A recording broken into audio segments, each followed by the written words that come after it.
Бұл кездесудің екі өңір ішінде тиімді саналып, жаңа мүмкіндіктерге жол ашады деп күтілуде. Делегация бірқатар нысандарда болып, Жизақтың тыныс-тіршілігімен танысты. Салаларда атқарылған жұмыстар бойынша тәжірибе алмасты. Әрине, ең алдымен технологиялық прогресс жетістіктерін өз өңірімізге енгізу туралы сөз қозғалды. Енді бүгінде келіп, өз жердегі атқарылып жатқан жұмыстың бас-аяғын көріп шықтық. Жалпы Жизақ облысының атқарылып жатқан өндіріс саласы бойынша, мынау ауыл шаруашылығы бойынша, жалпы әлеуметтік сала бойынша көптеген жұмыстар жасалынып жатыр екен. Оған қуана қарап отқанымыз, бүгін біз бір жағынан келісім шартқа қол қойдық. Жизақ облысының әкімімен, хакимімен меморандумға қол қойылды. Сол себептен біз осы шілде айының 10-нан кейін, ендігі осы июль айының 10-нан кейін, біз бірқатар кәсіпкерлерді біз Жамбыл облысына шақырып жатырмыз. Мен ойлаймын, екі елдің ынтымақтасы осының арқасында жалғасады.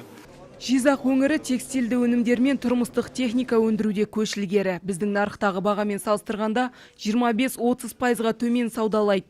Сондықтан делегация мүшелері өндірушілерді жәрмеңке өткізуге шақырды. Мұнан өзге диодты шам, құрылыс заттары мен аккумуляторды бірлесіп өндіру туралы ұсыныс тастады. Бұл өз кезегінде жаңа жұмыс орындарының ашылуына септігін тигізбек. Двухдневный визит делегации Казахстан, прошедший, в Жизакской области. Жамбыл облысы делегациясының Жизақ облысына сапары бұл екі ел президенттерінің мемлекетаралық байланысты нығайтудағы бастамаларының жемісті жалғасының дәлелі.